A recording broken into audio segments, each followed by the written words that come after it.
What's up guys, it's Tommy here and welcome to a video where we will explore the transfer links to Omar Marmoush, because Liverpool are in talks with Frankfurt to sign the brilliant Egyptian attacker, and he's not going to be a replacement for Mo Salah because his main position is not the right wing. He could actually be a striker for Liverpool next season. So we will explore in this video why exactly Omar Marmoush would be absolutely brilliant for Liverpool. But the reports coming in are that Omar Marmoush has come to the conclusion that he would love to play for Liverpool next season, and he would love to follow in the footsteps of fellow Egyptian Mo Salah. And we will not really talk about the controversy around Mo Salah's contract in this video, but I discussed it in detail in yesterday's video, so make sure to watch that video if you haven't already. And YouTube doesn't send all my videos to you guys, the subscribers, so make sure to turn on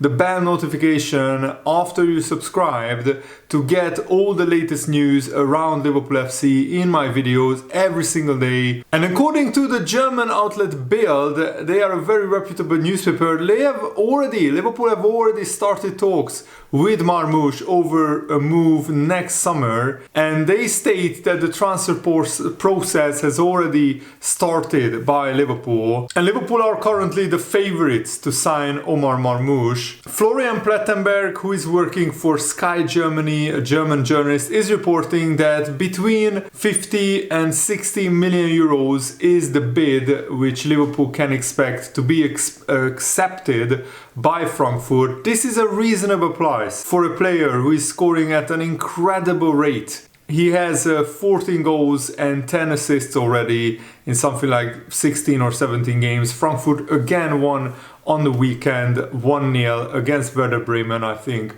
at home. Omar Marmoush didn't score an assist this time, but he's having an absolutely brilliant season. And Liverpool could have an open invitation to sign Omar Marmoush, who is in red-hot form. And not only scored this in so many games, he scored in so many goals, he scored in 11 different games. And for context, those 24 goal contributions have been occurred in 1,267 minutes of game time, while Mo Salah has, of course, 12 goals and 10 assists in 1,400 something minutes for Liverpool in the current campaign. And now let's talk about where Omar Marmoush would fit into the Liverpool team. Only Salah and Marmoush have reached double figures for goals and assists across Europe's top 5 leagues this season. And Marmoush also had 3 successive games where he scored free kicks.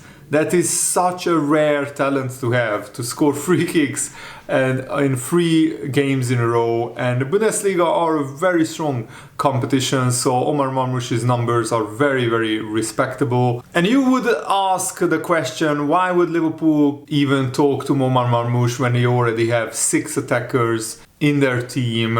But context matters. Salah's current deal expires at the end of the season, but that doesn't really impact Marmoush because he's not really a right winger.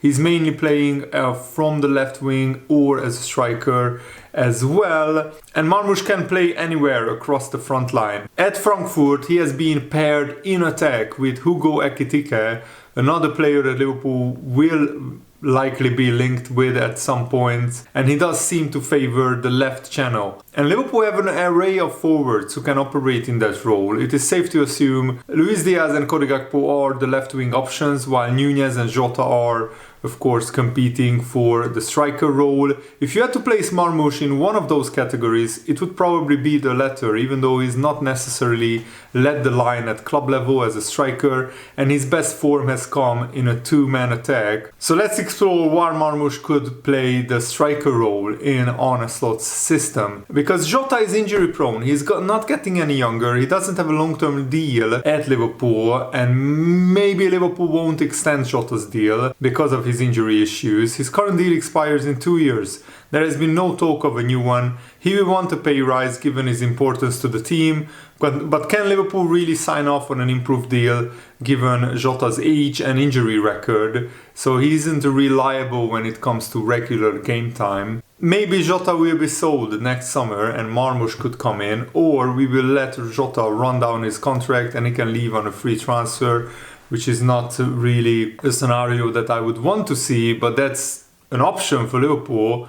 And let's talk about Darwin Núñez. He has stepped up in the absence of Jota over recent weeks, but the fact he's into his third season with Liverpool, having cost £85 million with add-ons and bonuses, and he's still not a guaranteed starter, that fact cannot be overlooked. He scored a goal against Aston Villa, but then he missed 2 other big chances, and he wasn't really that involved against Southampton, and he isn't exactly reliable, just in a different way altogether to Jota. And Arne is craving control and consistency, so there is an argument that the number 9 position is not really consistent at Liverpool. Marmoush does share some similarities with Darwin Núñez. Both are very quick, both are favor the left side, and both are volume shooters, which means that they shoot a lot. However, Marmoush isn't as erratic as Darwin Núñez, and that could be a key factor. He's better in finishing. He's finishing his chances at a much higher rate. A move for someone with Marmoush's profile makes sense for Liverpool. He's physical, he's got the height to deal with the rigors of the Premier League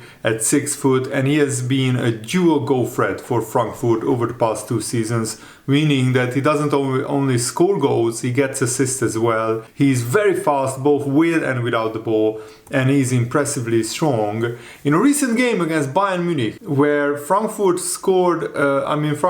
got a result and Marmoush scored 2 and assisted another, he absolutely bullied Dayot Upamecano, who is considered one of the best centre-backs in the Bundesliga, and Vincent Kompany singled Marmoush out for praise. And I think the game ended in a 3-3 draw, so Marmoush was involved in all of Frankfurt's 3 goals.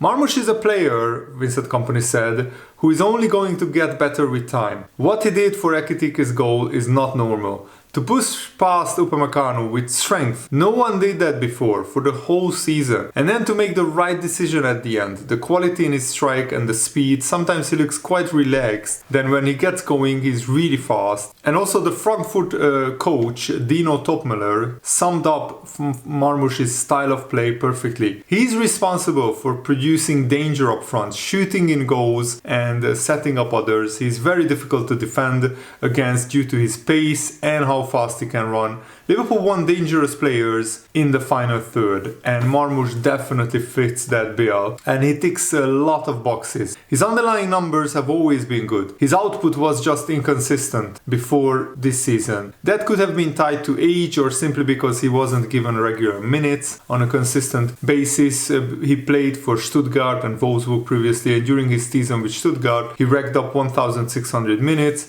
He scored 3 goals from an expected XG of 5.1. Marmoush had an expected goals per 90 minutes of 0.3 from just 2.74 shots and expected assists per average of 0.1. It was a limited sample size, but he was impacting in the final third. At Wolfsburg then, his expected goals per 90 minutes went up to 0.37 from, again, higher volume of shots, 2.95 shots. And for those who remember the attacking model that Liverpool seemed to favor during Michael Edwards' first stint at Liverpool, these numbers tallied up with that. The issue for Marmoush was that in both these campaigns, so for Stuttgart and for Wolfsburg, he underperformed his numbers. But then he made the switch to Frankfurt and really exploded. Across 3,200 minutes since the start of last season, Marmoush has a non-penalty expected goals per 90 minutes of 0.4. So again, that number went higher.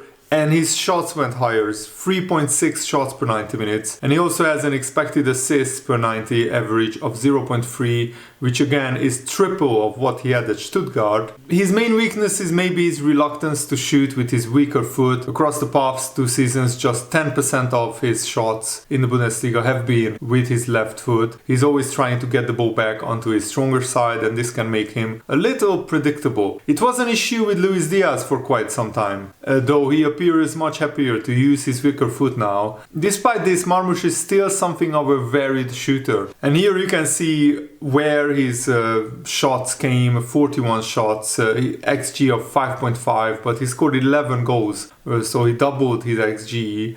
And you can see that he's in the attacking metrics, he's ranking in the top 10 or 20% in shot creating actions, assists, expected assisted goals, and also non-penalty expected goals plus expected assists, and a quarter of his attempts have come from outside the penalty area. But when you are scoring free kicks in 3 successive games, you are going to be given the license to shoot from distance, because you have earned it. And Marmoush definitely earned that. So this would be an area of his game that Liverpool would need to work on. So good situations aren't wasted with poor decisions. These aren't disastrous numbers, but if Slot is seeking control, you don't want your striker taking 25% of his total shots from outside of the box. For context, Jota has attempted just 1 shot from outside the box this season, while Darwin is at 36% following the flurry of efforts against Aston Villa. 3 of his 4 shots from outside the box this season arrived in the Liverpool-Aston Villa 2-0 win. One thing to note with Marmoush is that he likes to take his shots fairly early, and this is a trait shared with Jota because goalkeepers can't really set themselves when you take a shot early. There is a lot to like about Marmoush. While signing him in the short term may seem a little excessive, with Liverpool having 6 forwards, but Chiesa's injury issues are a problem. Jota is an injury-prone player already, and Salah's contract is up in the air. So you could say 3 of our forwards' futures are not guaranteed at Liverpool. It could be proved to be a shrewd and proactive signing, getting Omar Marmoush in when Liverpool have so many issues with the other attackers. He's a bit of a late bloomer after a stop-start career, and he can't pass up an opportunity to sign for a Premier League title contender, can he? Marmoush needs to take advantage of the interest in him, and it should be Liverpool who benefit from signing him. So what do you think about Omar Marmoush? Let me know in the comments below. And Mo Salah spoke recently about the people comparing Marmoush with Salah. He was speaking at a book fair in the United Arab Emirates during the international break, and he says he wants people to stop making comparisons between Salah and Marmoush. There are not many players from Egypt and the Arab countries who went to Europe and fought for success, and Marmoush is one of them, Salah said. I see that he has great potential. He's an important player for his team and the national team, and I want to stay away from him the idea of comparisons to make his life easier. I want people to stop comparing him to me by saying that he will be the new Salah and will do what he did and overcome, and that will put him under pressure all the time, and it does not help any player. It will put him in comparison with a player who has been very successful over the past years and is still starting his career. Let him live his experience and be happy with it. Comparisons will not help him. Let him do something of his own and in his direction away from my career. That is very wise words from Mo Salah, and I really like that Salah is trying to shield Marmoush from these comparisons, because those never help a player. Lamine Yamal is already being called the next Messi. How does that help Yamal's career? Marmoush shouldn't be called the next Salah, because it doesn't help his career at all. And he opened up on his difficult spell at Chelsea 10 years ago, Salah added. Since I left Egypt to go to Basel, when I started reading, the first thing that came to my head is the European player. Why does he go to training before it's time and go to the gym and devote their whole lives to football? I asked myself why they do that. There is a difference between Egyptian or Arab and European players. So I wanted to succeed like them, and then I wanted to achieve greater success than them, so that people would say that there is a player from the Arab world who was able to outperform the rest of the players. I started to take a deeper interest in reading and a culture during my time playing for Chelsea. It wasn't the best experience of my career, but it pushed me to defy circumstances and change my reality. Reading has greatly influenced my way of thinking. I think reading is essential for any athlete. At the very least, he should be informed about his field. Reading in psychology, for example, plays a big role in any athlete's success. success. In my opinion, behind every sporting or professional success is a broad culture, and for me, I live my life in the way that suits me, not what others impose, because it is my own life. Very wise words from Mo Salah, and I absolutely adore him. So Liverpool, please extend his contract. And Salah, of course, experienced a huge welcome at this book fair in the United Arab Emirates, where he also spoke about his love of reading and how he has achieved his dreams, and that he is considering writing a biography. Now, I would definitely read Salah biography. I already read Steven Gerrard's autobiography. I already read Kenny Dalglish's biography, and Salah is up there with those two Liverpool legends, in my opinion. But let me know what is your opinion in the comments below. So Marmoush can play on either wing, but he's most comfortable as a center striker. So I think we could sign Marmoush, and maybe Nunez or Jota will leave Liverpool. We shall wait and see. But this is a big season for both of them, both Nunez and Jota. For Frankfurt, Marmoush already has 31 goals and 16 assists in 57 games. He has a lot of plays and great work ethic. At Liverpool, he wouldn't come in as a Salah replacement, he would come in as a striker, playing down the middle. And I think he would be a great signing at that. So let me know what you think in the comments below. Thanks for watching, guys. Hope you enjoyed this. Have a nice day. See you later. Goodbye.